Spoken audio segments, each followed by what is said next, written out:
Big I, little I, what begins with I? Well, in this case, it's Lasseter's Last Ride by Ion Idriess. So continuing my ABC challenge, this is the one that you guys voted for. You didn't have a lot of choice. This was only the author whose surname begins with I on my to-read bookshelf. So I've read it, and let's talk about the book for a second. It's a pretty little Pacific Books imprint. It's got some rather lovely cover art that is totally uncredited because I've never seen Pacific Books, who are an old Australian imprint, crediting their artists, and you can see it was 5 shillings and 6 cents, 5S 6D, I believe, when it came out in 1963, which is the first publishing in Pacific Books. However, it had been in publication since 1931. I think it was published a mess of times. It was a popular book at the time. So, if you are Australian, Lasseter's Last Ride, an epic of Central Australia gold discovery, is instantly going to convey certain thoughts and feelings to you, because Lasseter and Lasseter's Reef are part of Australian mythology, but a lot of my viewers aren't Australian. So instead, I'm going to break it down in a different way. I'm going to start with Ion Idriess. This is the second of his books that I've reviewed on Goodreads. He wrote a ton, and I'd like to read more. So online, he's described as an adventure author. But I would argue he's a lot more than that. So he was born in Sydney in 1889, when Australia and England were essentially still the same country, and you didn't even really need to define the two separately. He died in 1979, and he wrote more than 50 books over a 40 or so year period, starting in 1927 and ending in 1969. So this was quite early in his career. Some of his books had more than 40 reprintings. He was very, very much a popular author for these adventure stories, but they weren't just adventure. They were real adventure in a sense, because they were almost always, as far as all the ones I've read were based on real events in real life scenarios. When he wrote, his experience drew on his own experiences, because he had a fascinating life. He was a soldier in the war, he was a prospector, he was a bushman. He wrote on a lot of topics, including travel, biography, history, anthropology, and a whole heap of other things. His story is a narrative story style, and though he was definitely a prolific author, he's described as no stylist, but having immediate, colourful, well-paced writing and always well-structured. I'm enjoying how well written it is. The grammar, the spelling, the structure, it all makes sense, and it's very enjoyable. I feel like for some modern tastes, his writing might be a bit dry, and he's not prone to over-dramatise things, but some of it's pretty dramatic, so he didn't have to. In 1968, he was appointed an officer of the Order of the British Empire for his services to literature. Okay, so that is Ion Idriess, of whom I would like to read more, and whose books are quite difficult to find. They were very, very popular. I spoke to someone who's about my age who said their mother loved his books and read all of them. That'd be quite a collection on the bookshelf, 50-odd books. You don't see them around very often, and when you do, they're often this type of old format, and this one was, if not unread, then it was virtually unread when I picked it up. It's still in pretty good condition. So, yes, the only stamp or mark it's got in it is right at the back where it says Jowett's News Agency, where I'm going to guess it was bought new and sat on the shelf for some time before being donated to whichever bookshop I bought that from. I've no memory of buying that book. It's probably been there for ages. So, Lasseter's Last Ride. Lasseter's last ride is this really... Oh, apparently this was his first bestseller, which is odd. I guess not. It was one of his early ones. But there were 5 different editions of it. And it tells the story of Lewis Harold Bell Lasseter, mostly known as Harold Lasseter in this book, and Lasseter's Reef. So it starts... Lasseter had this sensational claim, and it was probably around about the 20s that claim first came out. He was a prospector somewhere in Central Australia, which in this book they call Centralia. That's not a name you'd use anymore, but all that central area from, I'm going to say, Western Queensland up to Northern Territory. I'm not sure if Northern Territory was there in the early 900s. It was established later. West Australia, the centre where Ayers Rock, all that really arid centre of Australia, this book refers to as Centralia, which you wouldn't anymore. So Lasseter was a prospector, and I think he was working in West Australia when he discovered this fabulously rich gold reef. Basically, it was a quartz stone sticking out of the ground, thoroughly impregnated with gold. And he took some gold and made it back to civilization. But prospecting and traveling in the centre back then was no joke. It killed heaps of people from not enough water, not enough food. Occasionally, the local inhabitants resented their being there and speared them. And just miscalculations of where you were, which is what seemed to have happened to Lasseter's Reef. So Lasseter found this amazing find. He took some specimens of gold. He made it back to civilization only by the hair of his teeth. He was found by a camel drover? Bob Buck? I don't know. It was a camel drover or maybe a dingo shooter. This guy on camels in the centre of the outback found him raving in a fever, took him back to a station, I don't know, where he recovered, and then he went back out with a prospector back to the reef. And I have seen these huge boulders of quartz just sticking out of the arid parts of Australia. They're phenomenal, and sometimes they do have minerals through them, and they are often associated with gold veins, as in Ravenwood in Western Queensland.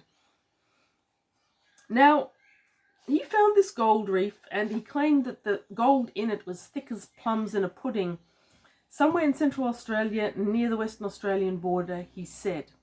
So he'd been prospecting for rubies in the McDonald Ranges, got lost, found the reef. After he got incredibly lost and was brought back out, he eventually teamed up with Harding, who was the surveyor, who nursed him back to health. Now, Lasseter and Harding went back out to the reef, and they took readings on its position, they prospected it, they took some more samples, and then they headed back to civilization. But when they hit civilization, they found that all their point references were based on their watches, and while their watches matched each other, they were out of sync with the rest of reality, and so the actual location of the reef remained a mystery. Now, Lasseter was a bit of a prospector, and he went off and he did other things for a while.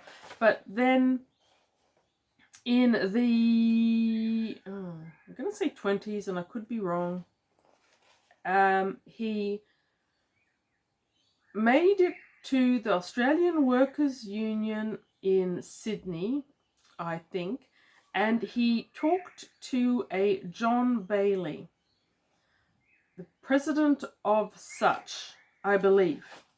Wait, do I have a date for this? Let's just say the 20s, and I could be wrong by, I don't know, 10 years or something.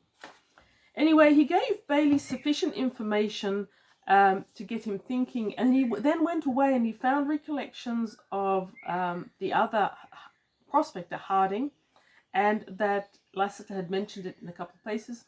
Blakely was convinced, and so he talked to various other people who eventually funded a trip to the tune of £50,000, if I'm not mistaken, though I well could be about that. This was a big deal because gold mining and prospecting in Australia were the big thing back then. And there'd been heaps of gold rushes. There was Kalgoorlie. Kalgoorlie was, and the gold rush there was probably a large portion of why no one had gone back to look for Lasseter's Reef beforehand, because Kalgoorlie was a known location, whereas Lasseter's Reef was in the middle of deep desert that hadn't been surveyed, and travel to it was tricky. Now, this expedition was so well funded that they had multiple trucks designed to go into the outback with no roads where no one had ever been before. And they even had backup of a plane. And it was actually really, really well planned. So you had them all convening in Alice Springs, and then the trucks going on one after the other. And with the aeroplane, which, let's face it, aeroplanes weren't thick on the ground back then. And that was meant to go ahead and spot for them, especially spot water, because water was going to be the limiting factor. The truck can carry a lot of water. It was a Thornycroft truck, if that means anything to anyone. It means nothing to me. It was a truck, whatever. There was a secondary truck as well. They weren't using camels or other animals, which was how most of the prospecting was done at the time. And you had this backup plane. Now, obviously, planes can't land everywhere. Trucks can't drive through everything. So it was this really exciting experience of driving through the mulga and the desert, often having to cut a road, go down sand dunes and up sand dunes.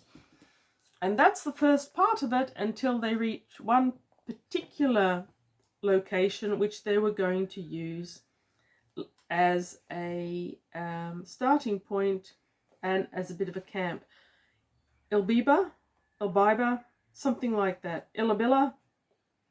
Whatever it is, I've searched for it on the map. I don't think it exists. Illibilibi? Something? I don't think it exists anymore. Anyhow, they got there, and trouble started to ensue early on. There were trouble with the aircraft. There was crashes with the aircraft. There were troubles with the local Aboriginal tribes, and there's a lot. It really is a huge adventure.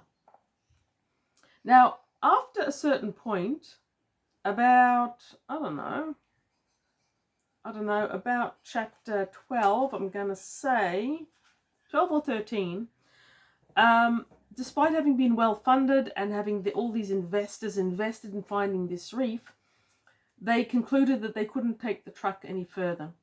And they couldn't work as a team. There'd been a team of 6 or 7 men up until then, including Blakely, who had sponsored the trip, Lasseter, who knew the way, Coote, who was the pilot, and a few others, including Taylor, who sounds like an awesome mechanic. At some point, they reached a part of the desert where they realized that this truck, however awesome it had been so far, couldn't go any further, and they turned back. And that was when Lasseter refused to turn back. Instead, he continued on in camels on his own. Now, they had a wireless set with them, but it often hadn't worked, and by then they were already relying on Aboriginal tribes to transmit messages through smoke signals. So as the party fragmented, you had more and more factors. You had a couple up there, you had the plane flying back and forth from here and there, you had people on camels. It all fragmented and went everywhere. And there's a lot of weird stuff that happened. Now, Central Australia, the deserts, they are strange. I suppose every country has strange places, the soft spots, if you will, where stuff just doesn't make sense. And part of that is that you're dehydrating and it's hot. I've been in some of Australian deserts. They're not like any other desert I'd visited. And my dad was an absolute desert addict, so I was in quite a few when I was young. I used to travel to them when I could. Australian deserts aren't really like anywhere else I've ever been. Reality warps in a way, possibly because your brain case is just heated over 50 degrees centigrade and doesn't work anymore. That's happened to me as well. but people get addicted to them and they love them. And I think it's clear that Idriess himself loved Central Australia and the deserts, these strange mulga forests that are these odd colours and somehow manage to be full trees without providing any shades. The sudden creeks and water places that you come across, the strange animals, the flights of birds, the whole thing he is lyrical about. Even though his style is generally quite dry, if you've ever been to those places or are interested in those places, he is mesmerizing because he himself is mesmerized. So the descriptions of the deserts here and the travel through them is absolutely fascinating to me. Won't be to everyone. You have to like this sort of thing. But this is a real life adventure. We're not talking Journey to the Center of the Earth or Discovering the Lost Land. This is a real life adventure. So the trials and tribulations of not finding a waterhole for 3 days when you really need water, things like that, are less exciting but more gripping in terms of reality. Now, after Lasseter struck off on his own, eventually bad things happened to him. And for the last, for probably about the last 50, 70 pages, Lasseter himself is alone in the desert. He takes up with a tribe of Aboriginals. I think they were the Pitjantjatjara. I could be wrong about that. And travels with them, slowly, eventually reaching his doom. Now, that's not really a spoiler because it was a long time ago and everyone knows that Lasseter didn't make it out, and Lasseter's last ride is a bit of a giveaway if nothing else is. And the detail is incredible. And harrowing. The last chapters about Lasseter and what was happening to him are absolutely harrowing. I don't think that your average true or false crime book can actually be more gripping and horrifying in places than that. I did admit to skip reading a page or two when it was just getting a bit too much. I went back and read them later though. Now, so 31 was it first published? Yeah, there we go, 31. So a lot of the reading time for this, I'm going, how did he know this stuff? Because he's presenting this as fact. He's talking about actual conversations that were had between people. Now, my understanding is that Idriess probably had actually read the accounts of some of the individuals. He may have interviewed them. Because it's the 30s, he doesn't describe his research process as well as he might.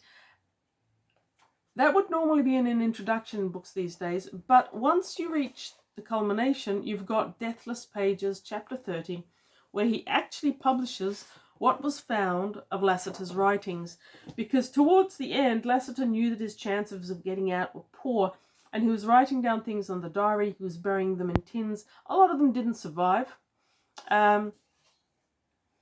But in those diaries, he claims he did make it back to the reef, and he did take photographs of his tag in front of the reef, and he did map the location correctly.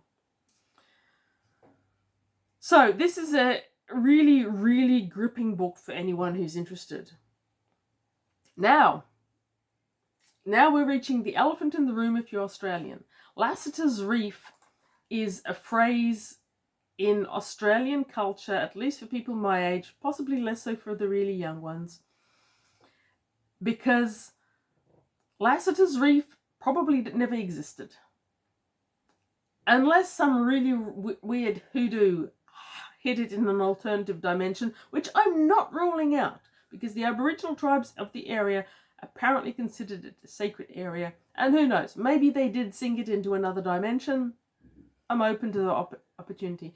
But till today, and I think someone last hunted for it in 88, the accounts of the find are very conflicting, and the precise location remains a mystery if it exists, and mapping is better than it was in the 20s. It's still never been found.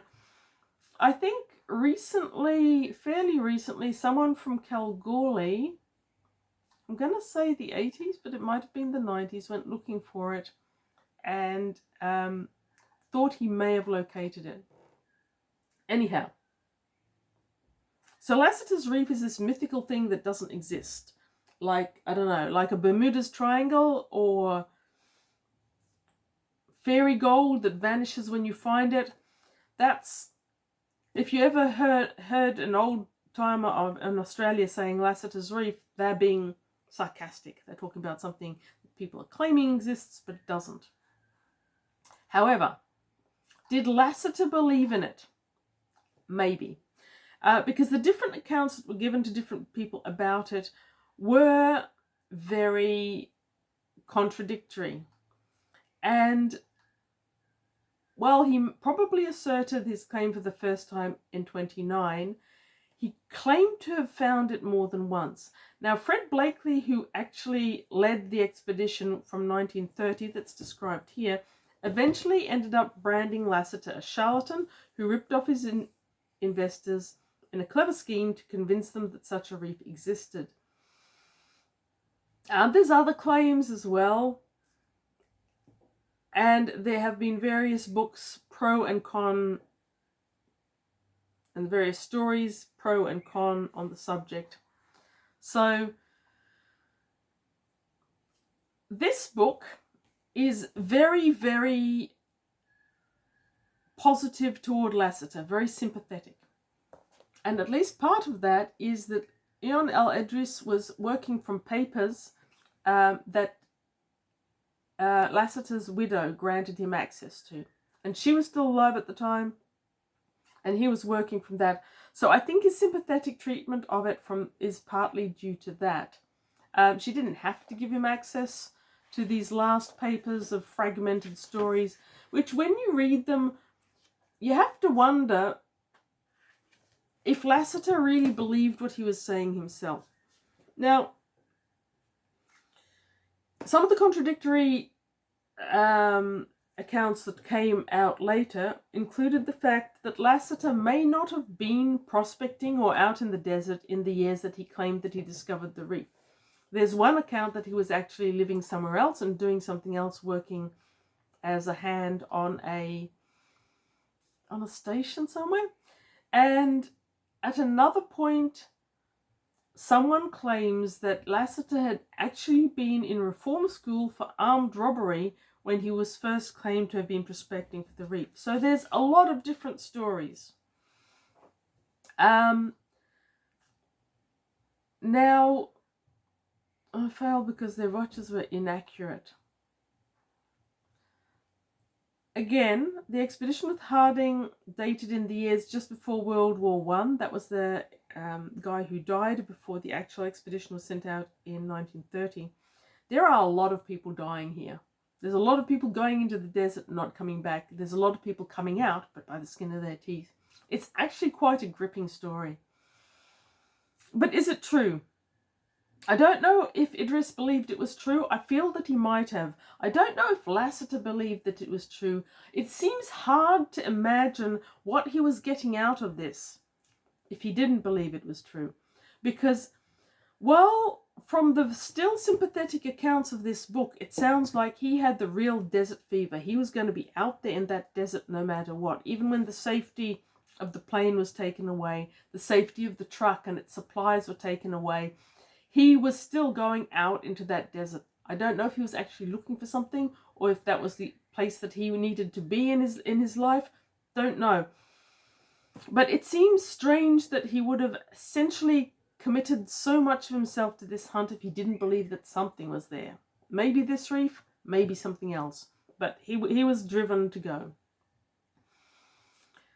Even in this very sympathetic book, Idriess lets us know that Lasseter himself wasn't always a great companion in the party. He was moody. Apparently he was hard to get along with. At one stage he had an actual fight with the camel drover he was travelling with. There's a lot. Oh, there we go. Ilbilba was where their first station was meant to be. They cleared a space for the plane to land, and the plane was meant to keep on bringing supplies there, work out from Ilbilba as they push on toward the Western Australian desert. They were largely relying on Lasseter's inaccurate placement from having their watches be inaccurate, and once there, relying on him recognizing the terrain enough to go back to it. And on one of the flights, the prospecting flights in the aeroplane, he did actually recognize the right desert, which is why back on the ground he insisted on keeping going. That's it. Dingo shooter Paul Johns and his team of camels was the person who kept on going with Lasseter even when everyone else turned back. Allegedly, Lasseter's behavior from that point became especially erratic. He was taking rock samples. He, according to Paul Johns, a couple of times announced he'd found the source of the reef. And at this point, we're probably around Katachuta, which is also known as Olga's, and Ayers Rock, which is also, whose real name is Uluru. So there was a lot happening there. And there's a lot of follow-up research that could be done. Now, right at the end, when he was all alone and destitute, he encountered a group of nomadic Aboriginal people. Ah yes, according to the internet, it is indeed the Pitjantjatjara. And he was weakened and eventually was found dead by a party who were desperately trying to reach him. Now, there's a whole lot of other interesting stuff to read about on the internet, but no maps showing the location were ever found. And there's a lot of Aboriginal mythology tied up in this, including the Kodicha, the pointing of the bone, the way the tribes travelled, which is also a bit harrowing to someone who's never read anything of that nature. I think that it's actually not dated terribly much, but it is of its era. And I think that some people might be offended by the way the Aboriginal tribes are represented. And apparently there is actually an online resource somewhere where the Aboriginal tribes have got a very different account of Lasseter's stay amongst them towards the end of his life to the one that he wrote down on paper and which is largely represented in this book. Anyway, that's a lot. That's probably a lot more than you wanted to know. But if you like real life adventure, I think that Ion L. Idriess has probably got something for you out there, especially if you don't mind that older style of writing. If you want to find yourself immersed in the arid fascination of Central Australian deserts, I think there's a lot there for you as well. So thank you very much to my loyal viewers for voting for this. I would nearly have passed it up otherwise, and I am very glad to have read it. This is a really good book, and you should either read it or you should go out and you should find another good book to read, because we should all read good books. Thank you very much for watching.